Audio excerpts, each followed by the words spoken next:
안녕하십니까, 이용태입니다. 이번 시간부터는 최종 출력을 위한 렌더 세팅에 대해서 알아보도록 하겠습니다.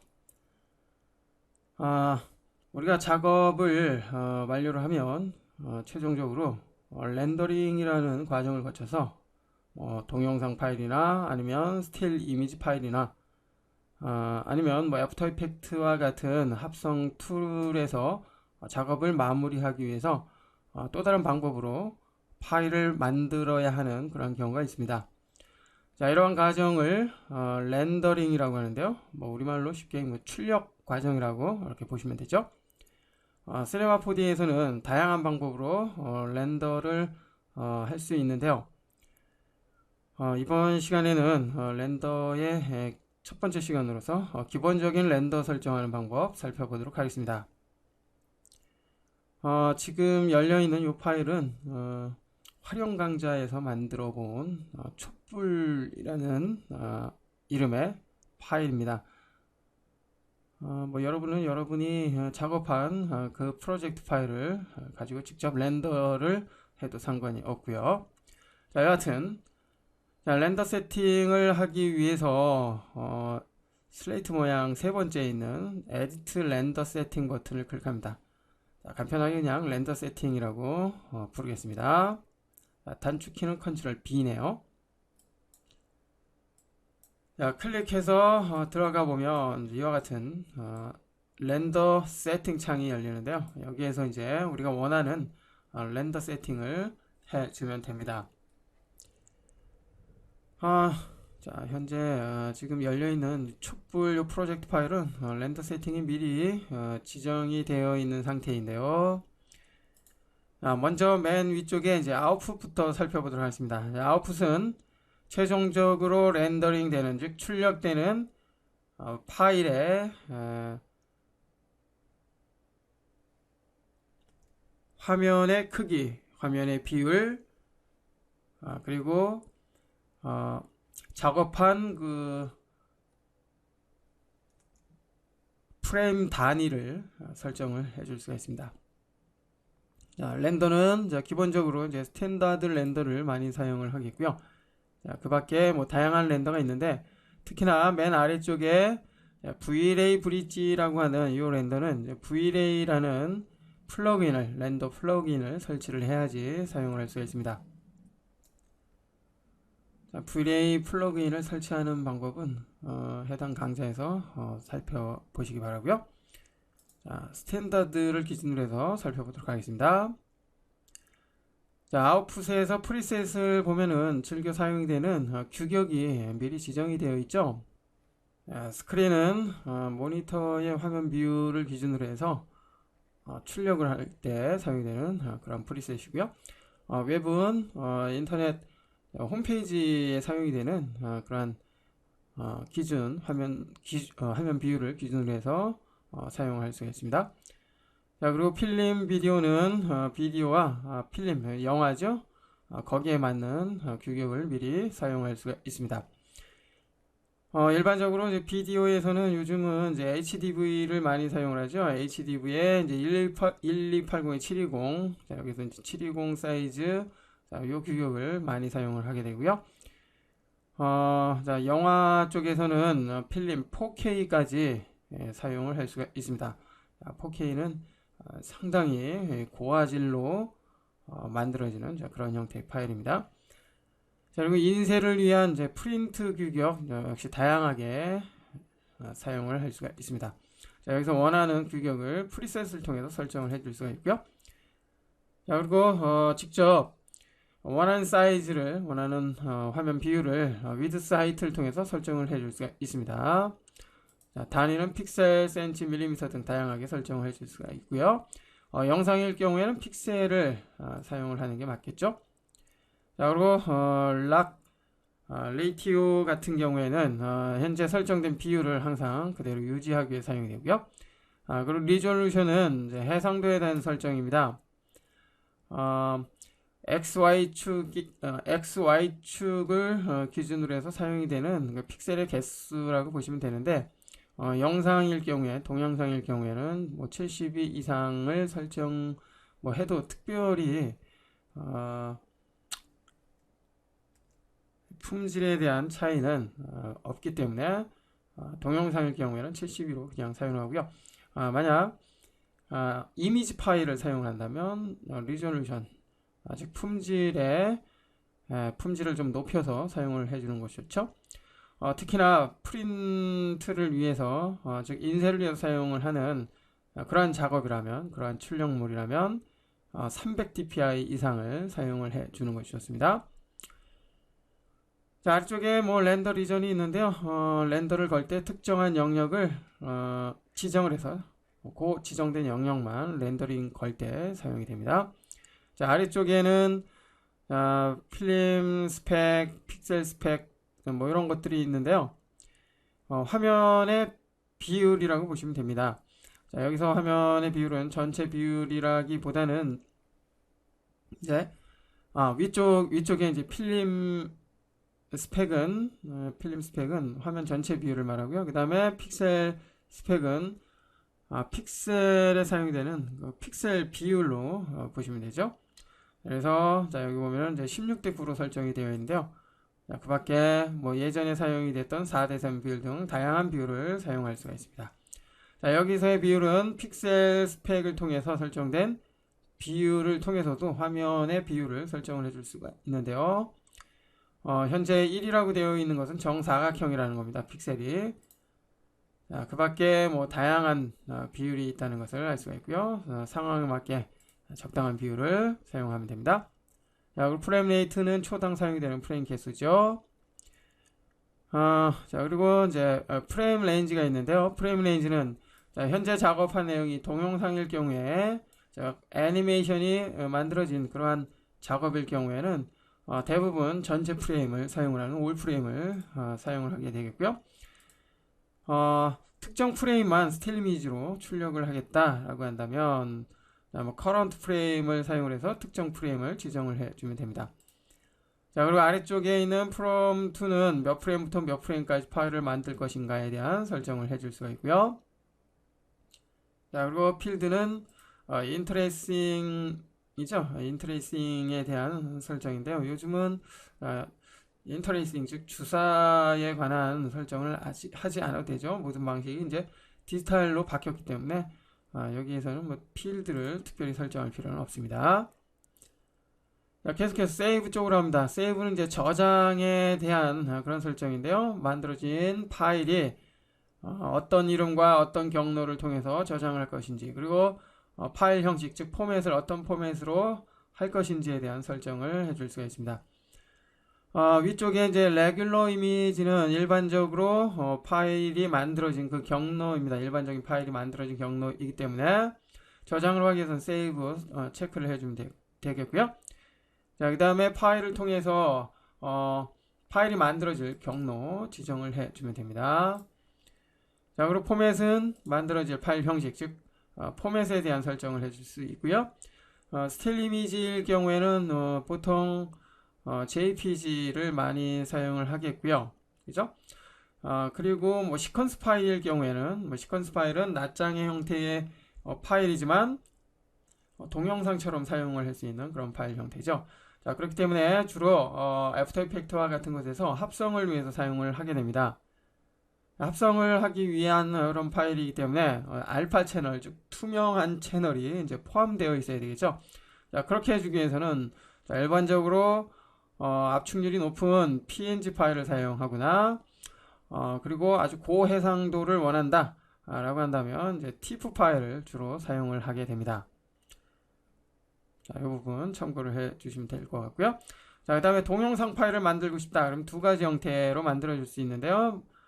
AVI 파일 그리고 퀵타임 무비 둘 중에 하나를 사용할 수가 있습니다. 여기서 참고로 윈도우를 사용하시는 분들은 퀵타임 무비 파일을 즉 MOV 파일을 만들어 주고자 한다면 퀵타임 플레이어가 설치가 되어 있어야 된다는 거 기억을 해 주시고요. 자, 그 밖에 뭐 아래는 VR 파노라마 형태의 파일을 만들어 줄 수 있는 그러한 형식이 있습니다. 상황에 맞게 적당한 파일 형식 선택을 해주면 되겠고요. 자, 그 다음에 아래쪽에 있는 뎁스는 컬러에 대한 그 채널이죠. 8비트와 16비트로 사용되는데 일반적으로는 8비트를 많이 사용하지만 고품질의 컬러를 필요로 한다 그러면 16비트, 뭐 상황에 따라서는 32비트까지 지원이 되는 그런 포맷이 있습니다.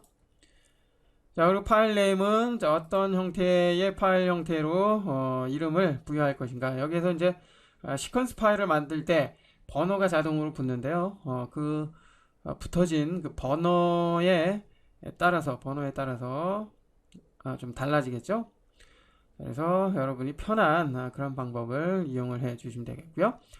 시퀀스 파일에 대해서는 보통 뭐 시네마 4D를 사용할 줄 아는 분들이라면 충분히 많은 부분일 것 같은데요. 뭐 쉽게 다시 한번 설명을 드리자면 스틸 이미지 파일은 보통 이제 한 장의 사진과 같은 한 장의 파일이 만들어지만 시퀀스 파일은 그 스틸 이미지가 여러 장으로 만들어집니다. 그 여러 장의 파일은 각각의 움직임이 다른 그런 이미지가 만들어지는 것이죠. 이러한 시퀀스 파일은 자동으로 이제 번호가 붙게 됩니다. 그 번호를 한꺼번에 압축해서 불러오면은 동영상 파일처럼 움직이는 그런 화상을 얻을 수가 있는 것이죠. 자, 그렇다면 동영상 파일로 만들지 왜 시퀀스 파일로 만드느냐? 동영상 파일은 품질에 여기에서 앞서 설명을 했던 리졸루션이 거의 뭐 이제 한계가 있습니다. 그렇기 때문에 고품질의 그 동영상 파일을 만들 수가 없죠. 물론 좀 화면의 비율을 좀 크게 해서 만들 수도 있겠지만 일반적으로 그와 같은 작업을 하기 위해서는 시퀀스 파일, 그러니까 스틸 이미지 파일은 이제 해상도에 관한 그 품질에 관한 설정을 자유자재로 설정할 수 있기 때문에 품질을 위해서 시퀀스 파일을 만든다고 그렇게 이해를 해 주시면 되죠. 보통 이제 애프터 이펙트에서 이와 같은 방법을 많이 사용을 하는데요. 애프터 이펙트, 시네마 4D를 사용하시는 분들은 애프터 이펙트를 뭐 대부분 알고 있기 때문에 충분히 이 부분 이해를 할 거라고 생각을 합니다.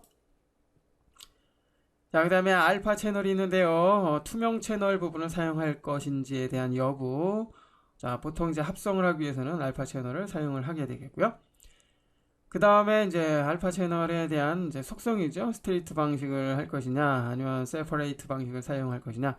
자, 이거는 상황에 따라서 좀 달라집니다. 그래서 여러분이 원하는 형태 비교해서 만들어 보시고요. 그 다음에 여러분이 원하는 그런 형식으로 이용을 해주면 되겠고요.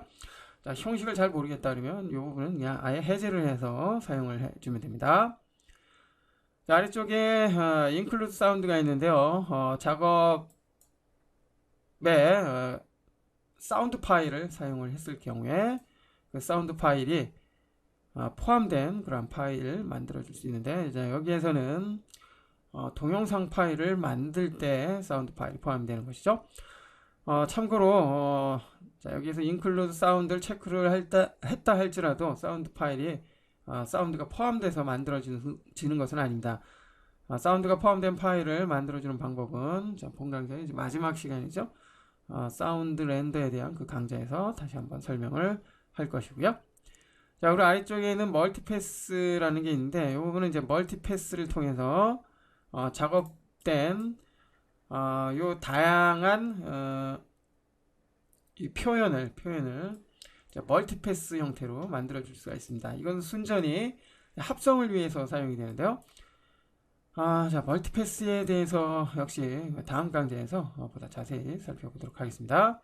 자, 그리고 컴포지팅 프로젝트 작업한 내용을 시네마 4D에서의 작업한 내용을 애프터 이펙트와 같은 합성 툴에서 보다 유연하게 사용할 수 있는 그런 파일로 만들어 주는데요. 여기에서 이제 프로젝트 파일을 만들어 줄 수도 있고요. 그 다음에 시네마 4D에서 사용이 된 3D 데이터, 자, 여기서 3D 데이터는 카메라가 될 수도 있고요. 그 다음에 조명이 될 수도 있죠. 여하튼 이러한 데이터를 만들어서 애프터 이펙트에서 쉽게 사용할 수 있는 그런 형태의 파일로 만듭니다. 자, 역시 컴포지팅 프로젝트 파일은 다음인가요? 해당 강좌에서 보다 자세히 살펴볼 것입니다. 자, 멀티패스는 일단 넘어가고요. 여러분들은 이 부분이 없을 수도 있으니까 자, 멀티패스 보다 자세히 살펴보기로 하고요. 자, 안티 엘리어싱은 이미지 경계를 좀 부드럽게 처리를 하고자 할 때 사용이 되죠. 그래서 안티 엘리어싱의 지오메트리 쪽을 보면은 가장 품질이 좋은 베스트로 해놓고 사용을 해주는 것이 좋겠죠. 자, 보통 이미지 편집 툴인 포토샵이나 김프와 같은 이런 툴에서 많이 사용하는 그런 방법인데요. 자, 보통 비트맵 방식의 뭐 영상도 비트맵 형식이라고 볼 수 있기 때문에 대부분 이미지 경계가 좀 투박하게 처리가 됩니다. 이미지 경계를 보다 부드럽게 처리를 해주기 위해서는 지금의 안티 엘리어싱을 사용을 해주는 것이 좋겠고요. 자, 가장 좋은 품질인 베스트, 이왕 사용한다면 베스트를 사용하는 게 좋을 것 같습니다. 자, 그리고 옵션은 지금 작업한 요 씬에서 요 장면에서 사용이 된 뭐 다양한 기능들이 있죠. 그 기능에 대해서 최종 렌더를 할 때 사용할 것인지에 대한 여부 여기에 설정을 해줄 수가 있고요. 자, 그리고 설정, 속성에 대한 설정 여기에서 또 해줄 수가 있습니다. 자, 일반적으로는 뭐 많이 사용이 되지 않는 기능이라고 볼 수 있고요. 자, 그 다음에 스테레오스코픽 있습니다. 자, 요즘은 좀 한춤 좀 주춤했는데요. 몇 년 전만 해도 3D 영화 있죠? 입체 영화, 뭐 안경을 끼고 보는 그런 입체 영화를 위해서 사용이 되는 그런 기능이라고 보시면 되는데요. 자, 지금 시네마 4D 자체가 이제 3D 툴이기 때문에 이런 입체 영상을 표현을 하는데 지금의 이 기능을 사용을 할 수도 있습니다. 체크를 하면은 사용할 수 있게 되겠고요. 애프터 이펙트와 같은 그런 곳에서 또 합성을 또 할 필요가 있고요. 플레이어를 통해서 스테레오스코픽 형태의 파일을 또 확인을 해줄 수가 있겠죠. 자, 이와 같은 형태의 파일, 입체 영상을 위해서 필요한 파일을 만들겠다라고 한다면 자, 여기 있는 이제 옵션들을 설정을 해주면 됩니다. 자, 여기 지금 에나 글리프가 있는데요. 에나 글리프. 자, 3D 뭐 입체 안경을 기준으로 했을 때, 자, 뭐 시스템을 보면은 뭐 레드 형식의 안경을 만들 것인지, 그린 형태의 안경을 만들 것인지, 뭐 그런 것들을 설정을 해주는 것이죠. 자, 그리고 뭐 여기 그린, 자, 그 다음에 뭐 여기 보면 레프트 라이트가 되어 있는데요. 자, 레프트 라이트에 사용이 되는 이러한 색깔 개념 여기서 설정을 해줄 수가 있습니다. 자, 여하튼 입체 영상 작업한 내용을 입체 영상으로 만들어주고자 했을 때는 스테레오스코픽을 이용을 주면 됩니다. 자, 그 다음에 팀 렌더가 있는데요. 팀 렌더는 별도의 세팅이 필요합니다. 물론 이제 정품 사용자만 또 가능하고요. 인증을 통해서 또 확인을 또 해야 되는 그 절차가 필요합니다. 렌더에 팀 렌더 머신이라는 이 기능을 통해서 새로운 세팅을 해줘야 되는데요. 자, 이 부분 기회가 된다면 어드밴스 강좌에서 보다 자세하게 살펴볼 필요가 있을 것 같고요. 자, 하여튼 팀 렌더는 현재 사용이 되는 이 컴퓨터뿐만 아니라 작업한 내용을 이제 다른 컴퓨터에서 분산 렌더를 해줄 수 있는 뭐 네트워크 렌더를 해줄 수 있는 그런 장치라고 보시면 됩니다. 자, 아래쪽에 보시면 이제 이펙트라는 게 있습니다. 이펙트. 자, 이펙트를 보시면 이제 최종적으로 출력할 때에 그 상태에 대한 설정을 해줄 수가 있습니다. 작업을 이전에 학습에서 몇 번 살펴본 적이 있고요. 그 다음에 활용 강좌에서 이 부분은 좀 많이 사용이 되는 그런 부분이죠. 뭐 셀 렌더를 하고 싶다, 아니면 커스팅 렌더를 하고 싶다, 아니면 앰비언트 어클루전 렌더를 하고 싶다. 자, 그랬을 때 각각의 이펙트를 선택을 해주면 되죠. 자, 카메라의 경우에는 뎁스 오브 필드를 이용을 해서 아웃포커싱 그런 효과 표현해 줄 수가 있고요. 그 다음에 글로벌 일루미네이션을 통해서 GI 렌더 해줄 수가 있겠죠. 자, 그 다음에 자, 이 부분 여러분이 직접 뭐 해보셔도 상관이 없는 부분인데요. 스케치 앤 툰을 사용하면 자, 지금 실사처럼 느껴지는 자, 여기서 잠시만 한번 해봅니다. 자, 올 프레임이 아니라 커런트 프레임으로 해주고요. 멀티 렌더는 일단 해제를 해서 자, 이 상태만 렌더를 해봅니다. 자, 렌더를 해주기 위해서는 두 번째 렌더 픽처 뷰를 사용을 해주면 되겠고요. 자, 선택을 해줍니다.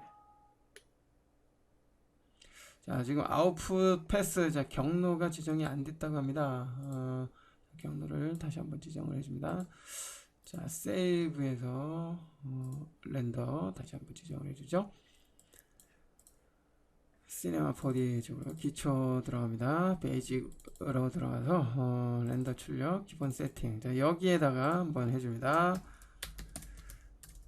자, 이름은 그냥 기본 렌더라고 해볼 겁니다. 자, 그리고 저장을 해주고요. 자, 이미지는 그냥 PNG로 만들어 보죠. 됐습니다. 자, 이 상태에서 렌더를 걸어봅니다. 자, 그러면 자, 렌더가 걸려졌고요. 자, 지금 보니까 스테레오스코픽 렌더가 이루어졌네요. 자, 그러면 이미지가 이렇게 좀 어긋난 것처럼 보여지죠. 자, 입체 영상을 보신 분들은 실감이 날 텐데요. 자, 이와 같은 형태로 파일이 만들어지기 때문에 자, 여기서 레이어 쪽으로 한번 볼까요? 멀티 자, 그냥 자, 이 상태로 그냥 보여지네요. 입체 영상을 한 번이라도 보신 분들은 자, 이와 같은 영상에 안경을 꼈을 때 입체적인 영상으로 보인다는 거 다들 아실 겁니다. 자, 다시 꺼주고요. 다시 렌더를 걸어봅니다. 자, 그러면 스테레오스코픽이 아니라 일반적인 렌더 방식으로 이렇게 렌더가 걸리는 것을 알 수가 있습니다. 자, 이처럼 렌더가 걸리는데요. 자, 이번에는 여기에서 스케치 앤 툰으로 렌더를 걸어봅니다. 자, 그러면 카툰 형태의 렌더로 바뀌게 됩니다. 덮어 씌워지고요. 자, 그러면 마치 그림을 그린 것 같은 그런 렌더로 바뀌죠. 자, 이처럼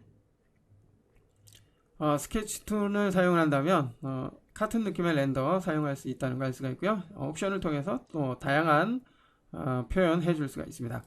자, 이펙트는 이와 같이 최종 출력을 할 때에 이펙트 효과를 표현을 해줄 수 있습니다. 자, 이 부분은 여러분들이 한 번씩 쭉 살펴보시고요. 자, 멀티패스는 자, 멀티패스에 대한 렌더를 새롭게 포함을 할 때 사용이 되는 그런 옵션인데요. 멀티패스 렌더에 대한 그 강좌에서 보다 자세히 살펴보기로 합니다. 자, 그리고 렌더 세팅은 현재 설정된 렌더 세팅에 대해서 뭐 세이브 프리셋을 통해서 다음 렌더를 통해서 또 사용할 수 있게 해주고요.